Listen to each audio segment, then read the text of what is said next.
Amravati government medical college संदर्भात जे कोंडेश्वर परिसरामध्ये वडद या भागामध्ये 30 एकर जागा जे गव्हर्नमेंट मेडिकल कॉलेजच्या नावाने झाली, त्याचं मेजरमेंट झालं, ताबा मिळाला. गव्हर्नमेंट मेडिकल कॉलेजचं वडद परिसरामध्ये टेंडर सुद्धा फ्लोट झालं आणि त्या जागेवर राज्याचे मुख्यमंत्री देवेंद्र फडणवीस साहेबांनी भूमिपूजन सुद्धा केलं. त्यामध्ये आयडेंटिटी फॉरेस्टच्या नावाने जो बबाल चालू आहे तो अत्यंत चुकीचा आहे. त्याच्यामध्ये कुठल्याही प्रकारचा त्या फॉरेस्ट त्याच्यामुळे कुठली अडथळा निर्माण होत नाही.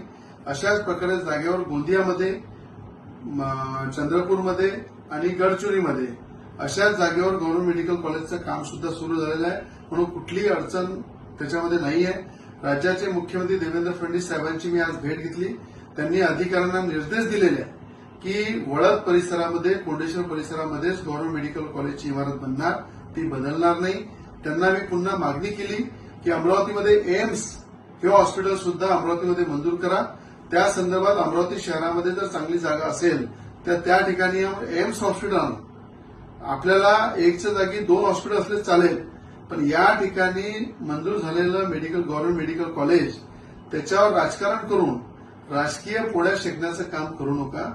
ज्यांच्या डोक्यावरचे पांढरे केस झालेले आहे त्यांनी दिवसा स्वप्न पाहू नये की वडद परिसरामध्ये, कोंडेश्वर परिसरामध्ये गव्हर्नमेंट मेडिकल कॉलेज जे मंजूर झालेलं आहे त्याची जागा बदलवायची, काहीतरी त्याच्यावर राजकारण करायचं फॉरेस्टच्या नावाने. हा धंदा बंद करा. तुम्ही एखादा मोठा प्रकल्प आणा, एखादा अजून गव्हर्नमेंट मेडिकल कॉलेज आणा, एम्स आणा, एखादा आयटी पार्क आणू आपण सगळे मिळून. पण आलेला प्रोजेक्टला कुठेतरी विघ्न टाकायचे, कुठे त्या नावावर राजकारण करायचं, हे कदापि होणार नाही. मुख्यमंत्री साहेबांनी आज साफ सांगितलेलं आहे, वडद परिसरामध्ये, कोंडेश्वर परिसरामध्येच गव्हर्नमेंट मेडिकल कॉलेजची इमारत होणार, त्याच्यामध्ये कुठलाही बदल होणार नाही.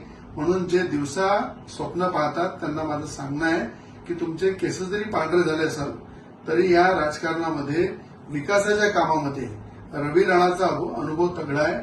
ज्याच्या मागे राज्याचे मुख्यमंत्री देवेंद्र फडणवीसांचा हात आहे, ज्याच्यासोबत विकासासोबत फडणवीस साहेबांचा हात आहे, त्यांना अशा राजकारणाशी काही फरक पडत नाही.